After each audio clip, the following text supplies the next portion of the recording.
안녕하세요. 이번 강의를 진행할 김민지라고 합니다. 오늘 용산 주민분들과 함께 시민 참여의 이해라는 주제로 참여민주주의와 협치, 그리고 협치의 기본 원리와 범위에 대해서 살펴볼 예정인데요. 내용이 다소 어렵거나 딱딱하실 수 있지만 참여민주주의 실현을 위해서 힘내주시길 부탁드리겠습니다. 계속 제가 참여민주주의라는 단어를 사용하고 있죠. 참여민주주의란 무엇일까요? 시민이 직접적인 정치 참여를 중시하는 민주주의 모델. 포털사이트에서 참여민주주의를 검색하시면 이렇게 정의하고 있습니다. 이 참여민주주의는 대의민주주의의 한계를 극복하기 위한 대안으로 등장한 것인데요. 선거를 통해서 선출한 대표가 국민을 대신하여 권력을 행사하는 경우 민주주의 방식으로는 시민의 의사가 100% 반영되기 어렵고 대표성이 왜곡되거나 정치적인 무관심이 증대하기 쉽다라는 한계가 있습니다. 때문에 지금 이 영상을 보시고 계신 주민분들께서는 직접적인 정치 참여 중시라는 대목을 주목해 주셔야 합니다. 물론 정치 참여라는 의미가 직접 정당을 가입하셔서 정치인처럼 활동하셔라 하는 것은 아니고요. 실제 자신이 살고 있는 지역에 예를 들어서 지금 서울시 용산구죠. 그럼 서울시 용산구 전체에 관련된 정책, 그리고 나아가서 내가 살고 있는 용산구의 정책은 어떻게 진행되고 있는지, 그리고 그 정책이 우리 자치구에 얼마나 도움되는지를 관심 있게 살펴보셔라 하는 것입니다.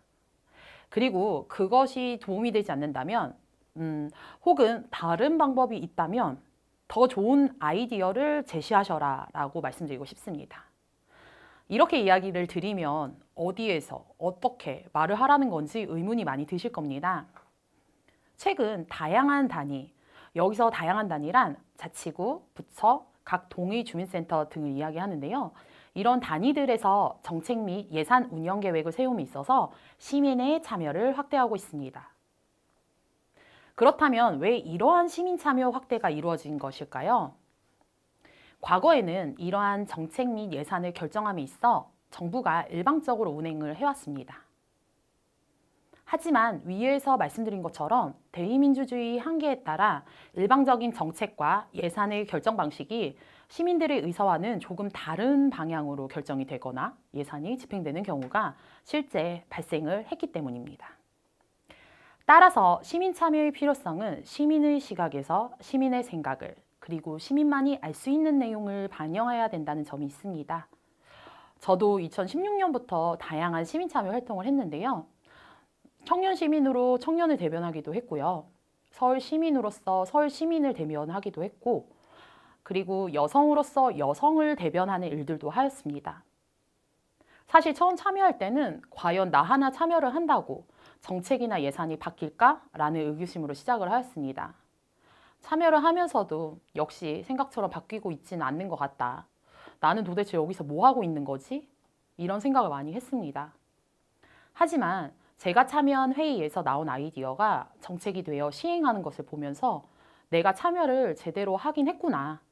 그리고 내가 참여를 하기 위해서는 더 많은 관심이 필요하구나 라고 느꼈습니다. 현재 나와 관련된 정책이 어떤 것이 있는지 서울시나 내가 사는 자치구 웹사이트에 들어가서 정책을 검색하는 것부터 시작해 보였습니다. 검색 방법은 쉬웠습니다. 관심 있는 키워드를 검색하면서 관련 공시 공고를 확인하면 되더라고요. 검색을 통해 현재 시행되는 정책을 조금은 알게 되었습니다. 이를 통해 회의를 제안할 때 자신감도 붙었습니다. 이전의 회의에서는 이야기할 때마다 혹시 이런 사업은 불가능한 것이 아닌가, 이런 사업은 이미 있는 것이 아닌가 라는 생각을 하면서 말하기가 많이 꺼려졌는데, 사전에 이런 내용들을 검색해보고 나서 어느 정도 사업의 방향성을, 정책의 방향성을 알게 된 느낌이 들었습니다. 그래서 저는 지금 이 영상을 시청하시고 계시는 용산구 주민분들에게도 이런 말씀을 드리고 싶습니다. 어려운 시간을 내셔서 함께 해주시는 여러분들께 찬사의 박수를 드리고 싶습니다.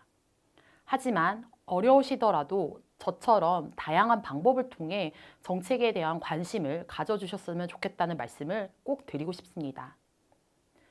방법을 모르시겠다고요? 그럼 저처럼 적어도 관심 있는 곳에 사이트에 들어가셔서 키워드, 단어 검색부터 시작해보면 어떠할까요? 봐도 모르겠다 하실 수 있지만 올라와 있는 제목만으로 관련 정책을 아시게 될 수 있을 것입니다. 이야기가 조금 옆으로 샜는데요. 다시 본론으로 돌아와서 이처럼 참여민주주의에서 시민 참여는 큰 의미를 가진다는 점 꼭 기억해 주세요. 그럼 협치란 무엇일까요? 협치는 시민 참여의 한 방법으로 협치라는 방식이 생겨난 것입니다. 협치란 사회, 일반 지역사회에 국제사회에 이르기까지 여러 공공조직의 업무를 관리하기 위해서 정치, 경제, 행정적 권한을 행사하는 국정관리 시스템, 행정, 서비스 공급체계의 복합적인 기능에 중점을 두는 포괄적인 개념입니다. 단어가 조금 어려운데 협치서울 기본교재에 따르면 협치는 행정과 시민이 협업을 통한 공공정책의 목표를 달성하는 과정이자 방법으로 협치 당사자, 기본적으로 행정과 시민이다. 이렇게 이야기를 하고 있습니다. 협치는 민관의 협력이 기본이 되어야 하며 행정과 행정 사이, 관관 협력과 민간 내부의 민민 협력이 동반돼야 비로소 민관 협력이 제대로 작동한다고 규정하고 있습니다. 정책을 수립할 때는 먼저 무엇이 문제인가 점검하는 일이 가장 중요한데 민간 협력은 이른바 의제 설정 단계에서 시민의 참여와 결정권을 강화하는 것부터 시작이 됩니다. 그래야 시행 과정에서 시민이 자연스럽고 자발적으로 참여할 수 있기 때문입니다. 행정이 시민을 고객 혹은 수혜자로만 취급한다면 시민 참여는 원천적으로 차단됩니다. 이는 행정이 스스로 공공정책의 유일한 주체로 여기고 고객인 시민의 요구를 파악해서 고객 만족을 극대화하고 정책의 효율성을 높이는 일에만 주목을 하게 되기 때문입니다. 민간협력은 시민에 대한 인식을 고객에서 주체로, 정책의 소비자나 수혜자에서 공동생산자로 전환될 때 비로소 시작되는 것입니다. 현대사회에서는 다양한 문제가 복합적으로 나타나고 있습니다. 협치는 다양한 이해 당사자 및 전문가가 실효성 높은 정책을 위해 함께한다는 점에서 중요합니다. 화합하다, 합하다, 맞다, 맞을 협에 다스리다, 관리하다, 다스리치. 협치를 뜻합니다.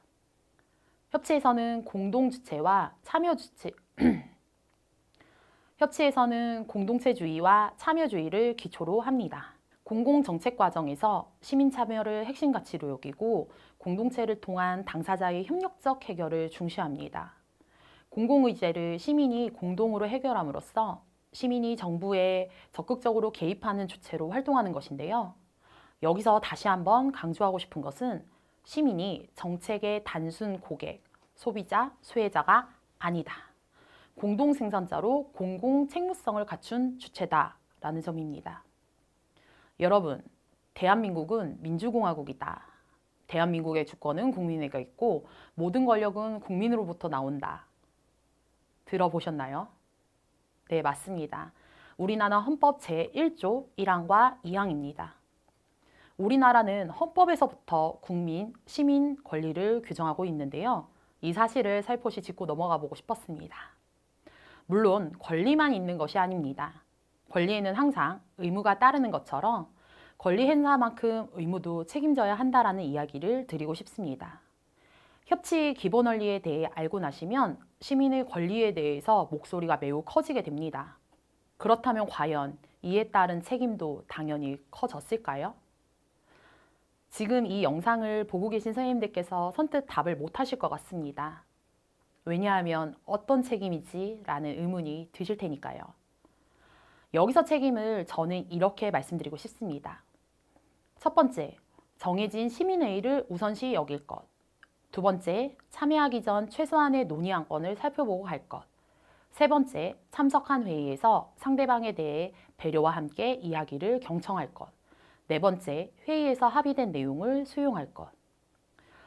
첫째, 정해진 시민회의를 우선시 여길 것. 시민참여회의를 참여하다 보면 가장 아쉬운 점이 이것이었습니다. 물론 일과 가정에 치여 회의 참석에 어려움이 있을 수밖에 없다는 거 매우 잘 알고 있습니다. 하지만 그래서 회의의 경우 미리 적어도 한 달 전 회의를 잡는 경우가 많습니다. 그리고 이를 정함에 있어서도 참석 가능한 날짜를 회의에서 정하는 경우가 많습니다. 그럼에도 불구하고 실제 이루어지는 시민참여 회의들은 참석률이 그리 높은 편이 아니라는 점이 항상 아쉬웠습니다. 그래서 지금 이 영상을 보고 계신 선생님들께 그 점을 말씀드리고 싶었습니다. 둘째, 참여하기 전 최소한 논의 안건을 살펴보고 갈 것. 시민참여 회의의 경우 논의 안건에 관하여 직전 회의 또는 회의 며칠 전에 내용을 공유해 줍니다. 하지만 실제 회의 전에 내용을 살펴보고 오는 분들이 많지 않다는 점이 참 안타깝게 생각됐습니다. 회의에서 논의되는 안건을 미리 살펴보고 오지 않으면 짧은 회의 시간에 의견을 나누고 하나로 모으기란 쉽지 않습니다. 때문에 논의 안건을 미리 보내주는 것인데요. 의외로 안건을 살펴보지 않는 분들이 많다는 게 매우 아쉬웠습니다. 지금 강의를 시청하시는 용산 주민분들께서 그렇다는 것은 절대 아니고요. 제가 이전에 참여하는 회의들에서 그랬던 적이 있어서 제가 말씀을 드립니다. 셋째, 참석한 회의에서 상대방에 대한 배려와 함께 이야기를 경청할 것. 저도 그렇고 지금 강의를 보고 계신 위원님들께서도 토론 문화에 익숙하지 않으실 겁니다. 초중고에서 토론 문화를 기반으로 수업을 하기 시작한 지는 얼마 되지 않기 때문인데요. 그래서 타인의 이야기를 듣고 내용을 방박함에 있어서 배려를 하는 것이 조금 어려우실 수 있습니다. 회의 전 배려와 경청을 한번 생각하고 시작한다면 조금은 회의 분위기가 부드러워짐을 느끼실 수 있을 것입니다. 실제 제가 참여하는 회의에서 제가 제안을 하여 이야기를 하고 싶을 때는 주재자에게 손을 들어 의사 발언을 받아 진행하고 의사에 대해서 비판은 하되 비난을 하지 않는다라는 규칙을 정하고 나서 회의에서 큰 소리로 나누는 대화가 매우 많이 줄어들었답니다. 각자 다른 생각을 가진 위원님들이 대표성을 가지고 참석하신 자리인 만큼 각자 생각이 다를 수밖에 없습니다. 하지만 서로에 대한 배려를 한 번만 더 생각 꼭 해주시길 부탁드리겠습니다. 마지막, 회의에서 합의된 내용을 수용할 것. 이런 얘기를 왜 하지? 라는 의구심이 지금 좀 드실 것 같은데요. 실제 회의를 진행하다 보면 회의에서 아무 말씀 안 하고 계시다가 끝나고 나서 담당 공무원이나 담당하는 기관에 이의를 제기하는 경우가 있습니다.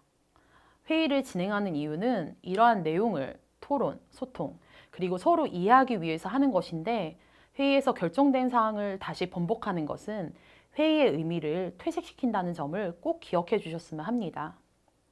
물론 대부분 참석해 주시는 분들께서 그렇다는 얘기는 아닙니다. 하지만 그런 사례들이 다수 있었기 때문에 이런 얘기를 드린다는 점을 알아주시면 감사할 것 같습니다. 지금까지 참여민주주의, 시민참여, 협치 이 세 가지 단어를 가지고 이야기를 나누어 보았는데요. 다시 한번 참여민주주의란 무엇인지, 시민참여는 어떤 의미를 가지는지, 협치 당사자는 누구며 그 과정에서 나는 무엇을 해야 하는지 생각해 봐 주시면 감사할 것 같습니다. 시민이 직접 정치에 참여를 통해 시민의 의사가 반영되며 민관이 공공정책 달성에 있어 함께함으로써 그 효과성을 높이는 것. 그리고 여기서 나는 나의 권리를 주장하며 그에 따른 의무를 다하는 것. 이렇게 정리해보면 어떨까요?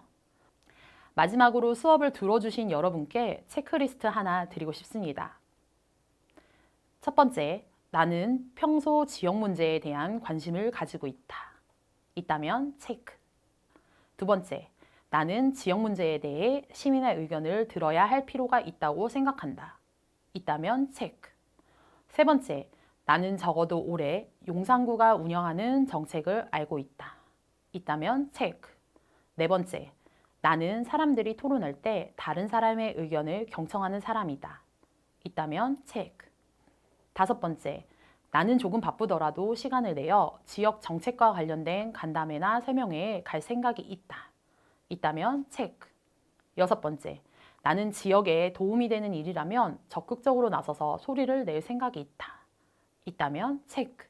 일곱 번째, 나는 정책을 제안함에 있어서 객관적으로 내용을 살펴보며 내 의견만을 관철시키는 행동을 하지 않는다. 않는다면 체크. 여덟 번째, 나는 용산구를 정책기획 파트너라고 생각한다. 한다면 체크. 아홉 번째, 나는 다수와 함께하는 협치에서 소신의 발언을 하며 다른 사람의 의견도 존중하고 경청의 자세로 임할 것이다. 그렇다면 체크. 체크리스트에 따라서 체크가 5개 이상이라면 지금 이 영상을 듣고 계신 선생님들께서는 오늘 수업의 퍼펙트한 수강생이셨습니다. 긴 시간 끝까지 시청해 주셔서 너무 감사합니다. 오늘 교육을 통해 더 많은 용산구 주민분들께서 시민참여의 의의를 다시금 되새기는 시간을 보내셨으면 좋겠습니다. 앞으로 더욱 많은 시민참여 활동을 통해 용산구 주민분들과 소통하는 시간을 보냈으면 좋겠습니다. 감사합니다.